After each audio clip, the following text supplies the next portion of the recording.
So I thought I would do a quick video on my little collection of vintage, conventional or multiplier reels, whichever you want to call them. Just because I just want to get a video out. Just feel like making a video. Was going to go fishing, but I've got that course on tomorrow. Hopefully it's the last thing. Or the last day for the forklift one. It's like an assessment or something. I've got to be there at 8:30 and just cycling 8 miles, do a couple of hours of fishing, 8 miles back, then have to get up, have a shower in the morning and then go over to that course. Can't be bothered, so figured I'd stay in and just do a video on this. Just because I can. So, might as well start with the reels that I use most. I'm going to use all of these reels at some point, but there's only about 3 reels that I mainly use. So in the last video I had the pen number 77, it's a Seahawk. Liked it so much. Bought another one. That one's my grandfather's, and I bought that one as a beta reel. So that's the one that I mostly use. Tiny little thing, it's direct drive. So it can be a little bit of a nickel duster or a buster. It's the simplest reel on the inside as well. So on the inside, that's it. That's all of the moving parts. One gear attached to the handle, which engages with a little one there. And that's it. Can't get any more simple than that. It casts a mile. It's got another one there for the clicker, and that's it. It's a very smooth reel, casts a mile. All Bakelite, and the metal is brass coated in a chrome plating, so it's completely impervious to salt water and pretty much indestructible. So this one is the pen 77.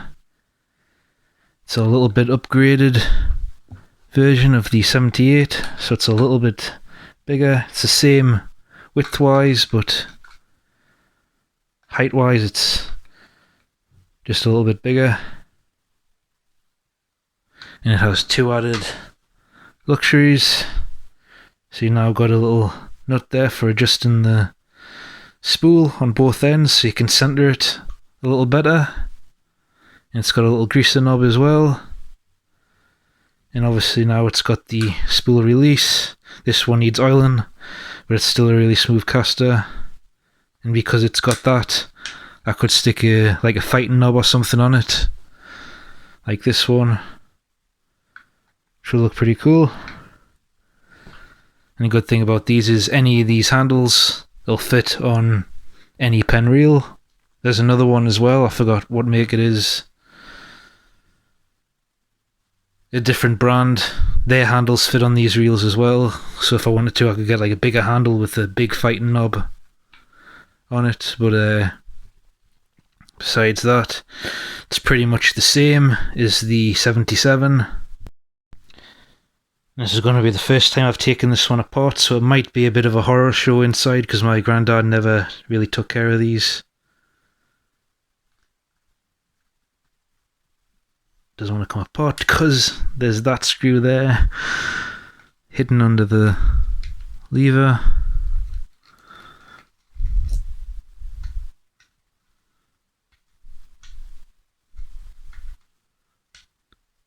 These screws are a little longer as well. It's not too bad. So there's a little extra going in there. That's just for the lever. But it's all brass, completely impervious, like I say, to salt water and the elements. It's all freshly greased as well. I'll have to get that out though and replace it with some newer stuff, because that's adding a little bit of drag.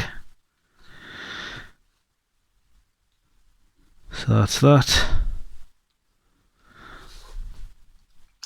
And they're all pretty much the exact same, no matter which model you go to. On the back end, you just got the clicker on the inside. And then this one is the 79,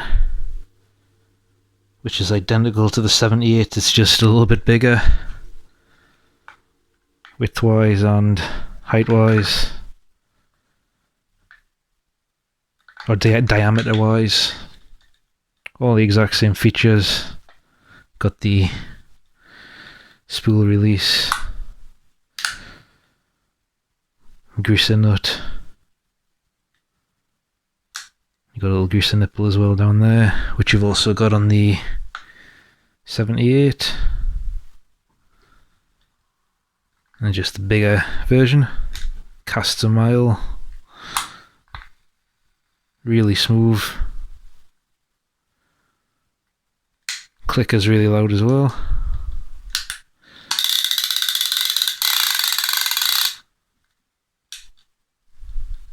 Spool adjustments. Not bother taking it apart, like I say, it's the exact same as the 78.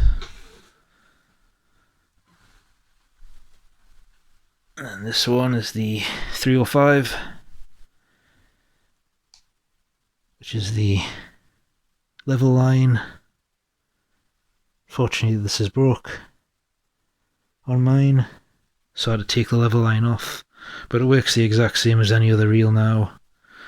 You just gotta do it manually with your thumb. But it's an awesome reel, very heavy duty and tough.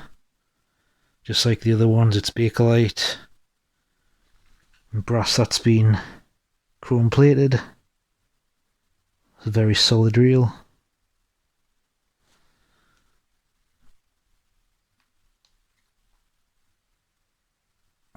Can't say much else about it. Tough reel, really awesome. A bit more modern, so it's got all of the greaser nuts and everything on the bottom. Several of them. One down there, one down there. I'll have to take this apart and re-clean it. Got some oil coming out. This is one of the ones that is going to get the most use. It's number 85. And this one is just another upgraded version of the 79. This one you've got the added luxury of a star drag.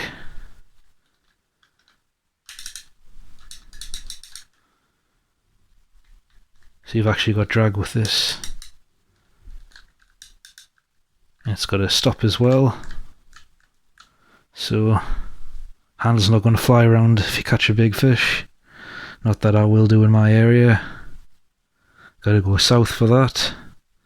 But this one's one of my favourites. Just like any other one, it casts just as well as any modern reel.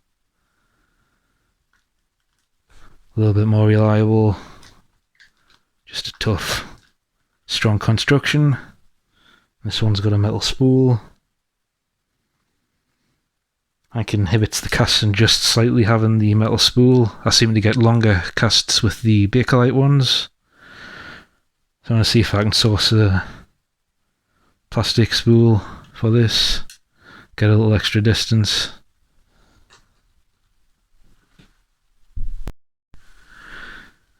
So this one's one of the more popular ones that Penn's made over the years. It's the Penn Squidder 140. This one's got two nice features on it. It's got a lever down here, so it's got the anti-reverse, and then when you flick that up, it takes the anti-reverse off, so you can backwind if you have to. Haven't had to use it yet, but I think if I'm float fishing with a big float, I can use it like a centre pin and just backwind a little bit to give it more line. That way my hand's always on the handle, so if I have to strike into a fish and reel, I can. I won't do it now because I've got the drag locked off, but it does backwind all the way. I always keep the drag off because constant pressure on the drag washers actually damages them. So when I'm not using it, I'll always take the drag off completely. But the other feature is it's got the little knob here you can pull up, and then you can take the thing apart easy for cleaning.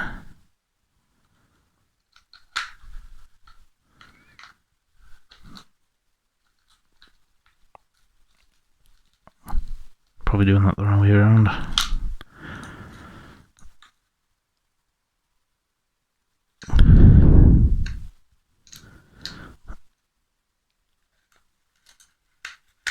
There we go.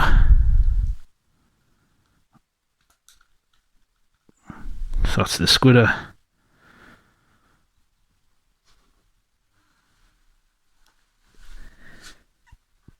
And another pen. Got a lot of pen reels.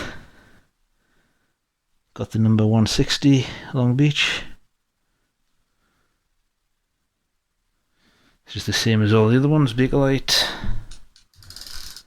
Even the slightly more modern ones like these, they're all made out of Bakelite and all chromed brass metalwork. Guess that was the most popular technology at the time for these, so that's all they've used. That's just an awesome reel, very small reel, a little bit bigger than the 77, which is tiny.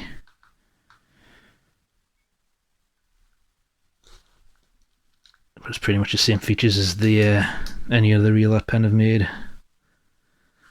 Grease the nipples and everything.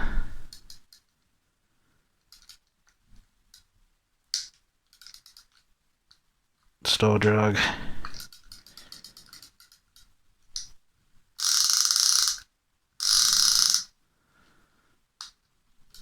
And all of these reels, even though they're older than me, all cast real smooth.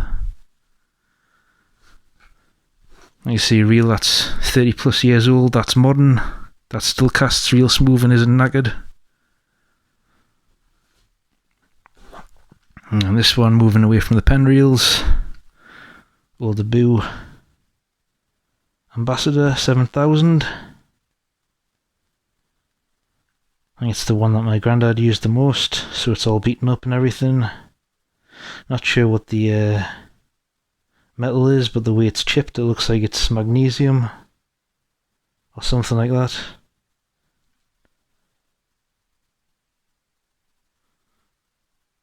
It's not really clean chips or scratches, it looks like there's actual chunks knocked out of it.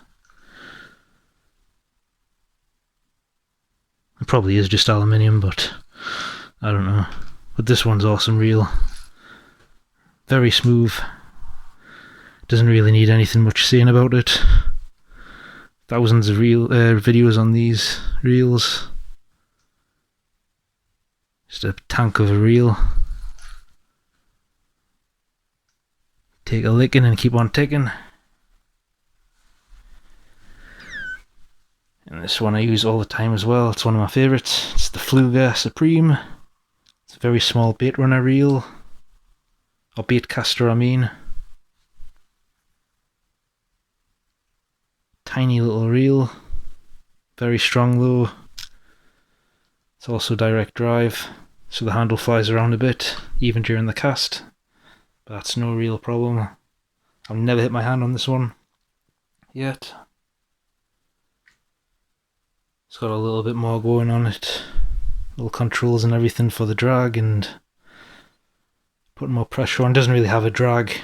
Your thumb is the drag, but that's more like a spool control to stop overrides. I always keep it off. And the spool off as well. Never really had any problems with it. I think once or twice I've had it bird nest. So it's got the level wind as well, which usually it's very smooth. Never had any issues with it, laying the line perfectly. But recently it's been sticking a little bit on this side.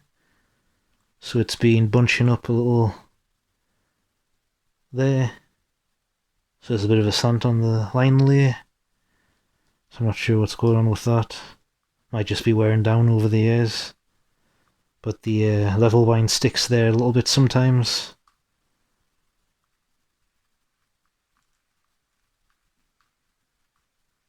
Most of the time it doesn't though, but does it enough for it to bunch up a little bit. Of course, I'm not going to do it now because it's on camera. Oh well. But despite having the level wind, it's a very simple reel. You got 2 gears, one for the handle and the spool, and one for the moving the I forgot what you call it now, it's got a proper name, but the like the worm wheel for the level wind, Archimedes wheel screw or something like that. I think that's what it's called.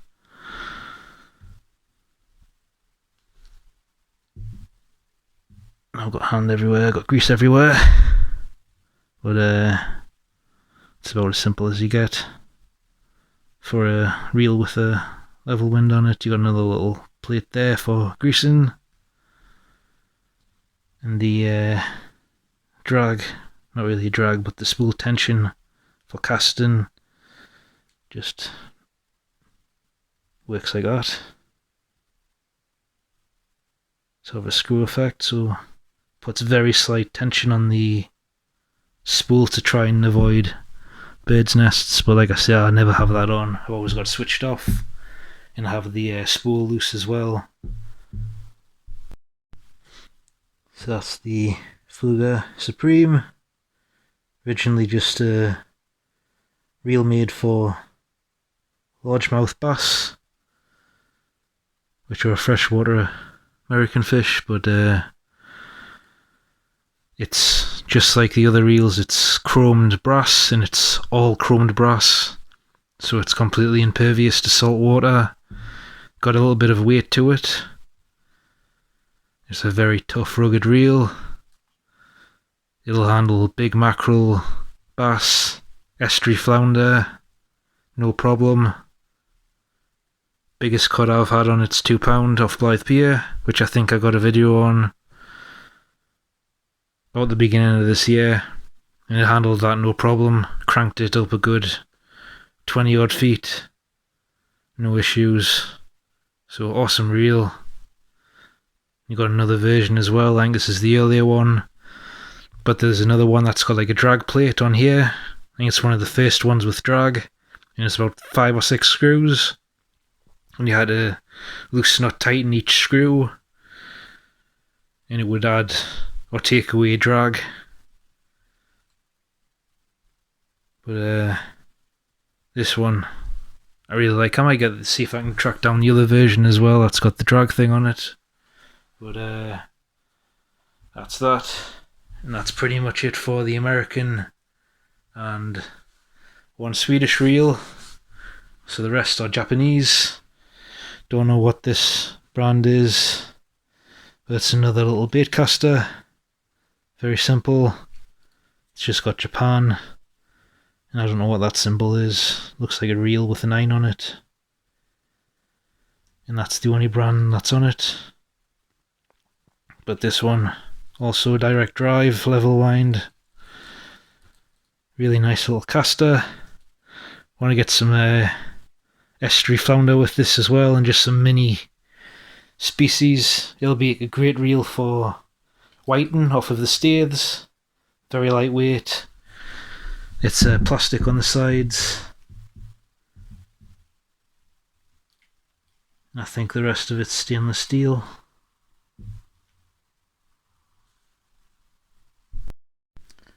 And this one's about as simple as it gets, actually, for a level wind. Keep on calling it level wind, level wind. Always called it level wind, and I don't know why. But anyway, this is about the most simple one. Got one gear here attached to the handle. One little gear on the spool. And one gear for the drive for the level wind. Little stainless steel spool, and then just like the other reels, you got your little clicker down there, your little clicker knob. You don't have a spool adjustment though, but that doesn't matter on a reel like this. So So that's that. And this one's rare. It's Olympic reel. Number 300 stop. Really old one, I think it's from the 1950s.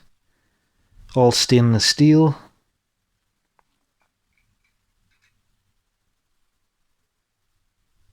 It's got made in Japan. Pin number.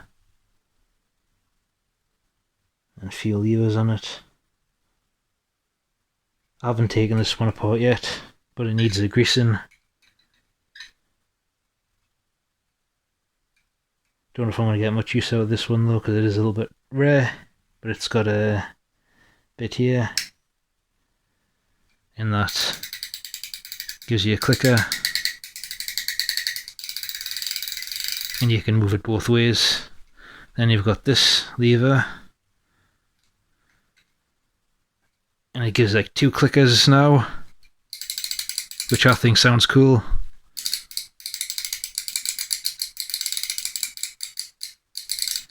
But it also stops it.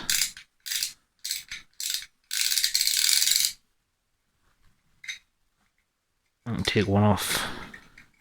And then you've still got the clicker. More like a bite alarm. Or you can just run it silent both ways. Cast like that as well. And then lastly is an absolute tank of a reel. Total beast. Huge. Haven't really got much to compare it to. Not everybody's going to have one of these. Can't compare it to that. Squidder is the most popular one.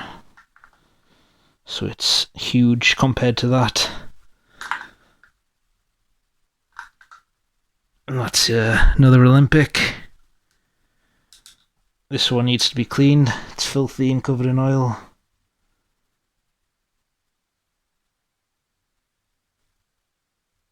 It's got the medallion imprinted into it. Solid reel. It's the model number 19, I think. Or 61, sorry. Holds 350 yards of number 9. Don't know what that is. Obviously it's line, but I don't know what size that is. But that's 550 yards of 30-pound braid. And it's not even half full. So you can fit miles of line on this. I think next video I'm gonna be using this. I'll either go on the pier and see if I can get a cod, but I'm pretty much giving up with catching cod off the pier. I might go to New Biggin and fish off the rocks. But either way, I'm going to be using this in the next video. It's a huge reel. It's built like a tank. It's massive. Pretty simple. No frills. It's quite a powerful reel.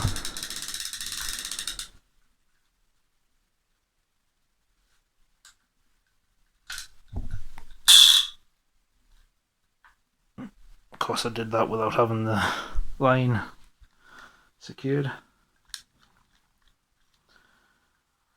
But it's a very smooth reel as well. Just do it gently so the line doesn't fly everywhere. But it's a really good caster. That's what I like about these old vintage reels. They're very simple and they're general purpose. You can use them from boats, rocks, piers, kayaks, estuaries, everything. It's a very versatile reel. I suppose they were built back in the day where a lot of people could only afford one reel, so they wanted something that could do everything. They're just like these reels. Tiny, but they hold a ton of line, so you can use them, again, boats, piers, beaches, rocks, built like tanks. But that is my little collection of conventional reels. So the 77, the Squidder, and the Fluger are my main reels that are going to get most use, along with the 70, not the 78, the 85. But I want to be putting them ones to the side and get some use out of the others. So like I say, in the next video I'm going to be using the Olympic. See if I can get some cod with that. And going to be using the 79 as well as the 78 more. And I want to see if I can land some mini species on the Japanese bait caster. And obviously the rest of them I want to land some fish on as well. I don't want them lying around gathering dust. The people who made them didn't make them to be sitting on a shelf, so I want to use them.